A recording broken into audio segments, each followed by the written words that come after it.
Bonjour à tous, bienvenue à notre méditation quotidienne. Nous sommes dans le psaume 40, un psaume magnifique, un psaume écrit et qui raconte une délivrance, une fois de plus. David, le chantre de l'Éternel, le poète de Dieu, le soldat qui a vaincu le géant Goliath, qui a été choisi de derrière les enclos de son père pour servir Dieu. Il est devenu le monarque, le roi par excellence du peuple de Dieu dans l'Ancien Testament. Eh bien, il a écrit pour témoigner, pour rendre grâce à Dieu. Il a écrit pour instruire aussi son peuple. Et nous lisons le psaume 40. Je commence à partir du verset 1. Et aujourd'hui, nous allons nous arrêter au verset 6. Psaume 40, si vous avez votre Bible, prenez-la, ouvrez-la et suivez avec moi. Je lis dans la version du Sommeur. Le salut de Dieu et son serviteur, au chef de chœur, psaume de David. J'ai mis tout mon espoir en l'Éternel, il s'est penché vers moi, il a prêté l'oreille à ma supplication, il m'a fait remonter du puits de destruction et du fond de la boue, il m'a remis debout, les pieds sur un rocher, il a affermi mes pas, il a mis dans ma bouche un cantique nouveau et la louange pour notre Dieu. Quand ils verront ce qu'il a fait, ils seront nombreux à le craindre et à mettre leur confiance en l'Éternel. Bienheureux l'homme qui fait confiance à l'Éternel et ne se tourne pas vers les orgueilleux et enclin au mensonge. Verset 6, celui sur lequel nous nous penchons maintenant. Ô Éternel mon Dieu, toi tu as accompli tant d'œuvres merveilleuses et combien de projets tu as formés pour nous. Nul n'est semblable à toi. Je voudrais publier, redire tes merveilles, mais leur nombre est trop grand.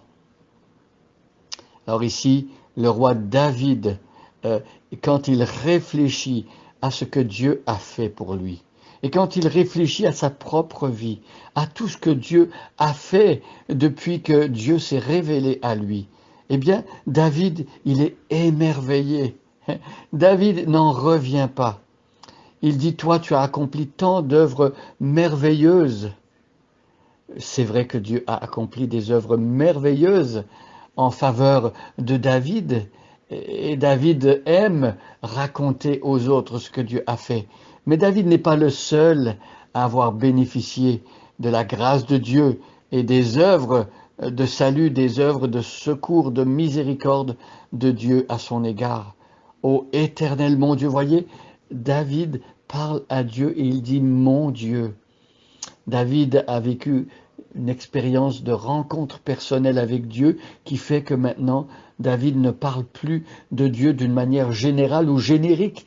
Il parle de Dieu comme de son Dieu. Il le connaît personnellement. Et il sait ce que Dieu a fait dans sa vie.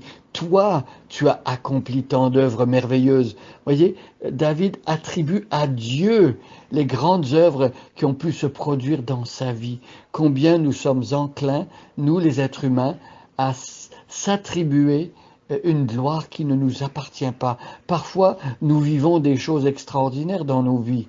Et Seigneur, nous t'oublions, nous pensons que tout cela vient de nous. Et nous laissons même les autres dire, voilà, c'est lui qui a accompli tout cela. David n'a pas fait cela. David reconnaît d'emblée que c'est Dieu qui accomplit les œuvres merveilleuses dans sa vie. Et il parle même de projets. Combien de projets tu as formés pour nous? Et là, il parle de son peuple tout entier. Le projet de Dieu pour son peuple, le peuple d'Israël. Dieu a appelé Abraham, Dieu a formé un projet pour Abraham et ses descendants. Abraham, au départ, sa femme était stérile, il ne pouvait pas avoir d'enfant. Dieu lui a donné par miracle un fils Isaac et ensuite il a donné aussi une descendance à Jacob. Et de Jacob, Jacob a eu 12 fils qui sont devenus les 12 tribus et Dieu a formé un projet pour ce peuple-là. Dieu voulait que son peuple soit la lumière des peuples et des nations. Combien de projets tu as formés pour nous?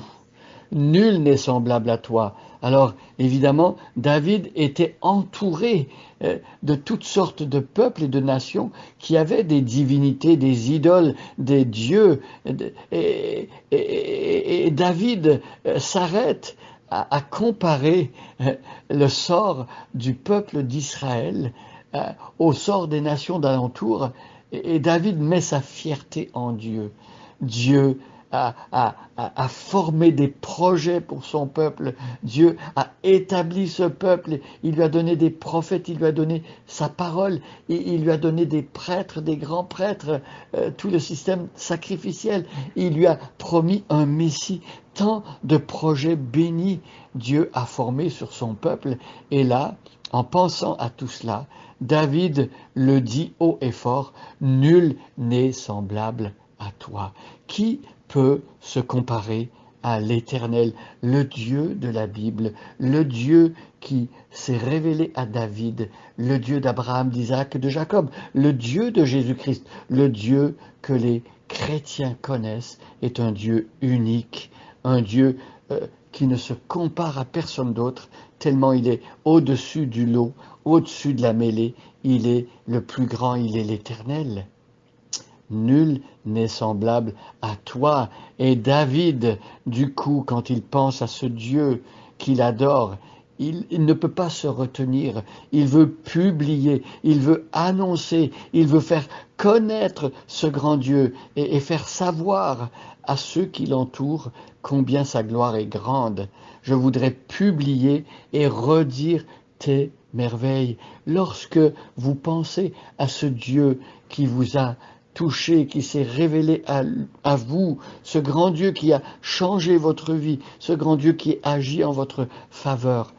Est-ce que vous êtes comme David? Est-ce que vous avez envie de faire connaître, de publier ce que Dieu a fait et de redire ses merveilles? Mes amis, ma prière, c'est que nous puissions être tant et si bien et tellement remplis de la majesté, de la puissance de Dieu et du souvenir de ses œuvres envers nous, que nous allons vouloir déborder sur les autres comme une coupe qui déborde, comme une source qui jaillit, pouvoir arroser les autres et dire aux autres autour de nous combien ce Dieu est grand.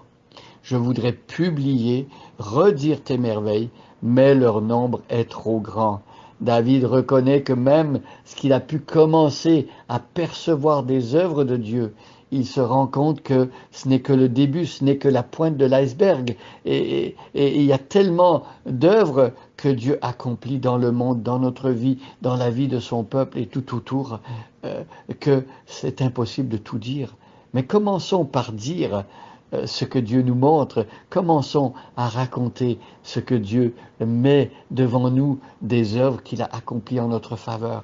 Publions ces œuvres. Le monde, ceux qui nous entourent, ont besoin d'entendre parler de ce Dieu pour pouvoir s'approcher de lui, pour pouvoir le connaître et pour pouvoir à leur tour placer leur confiance en lui.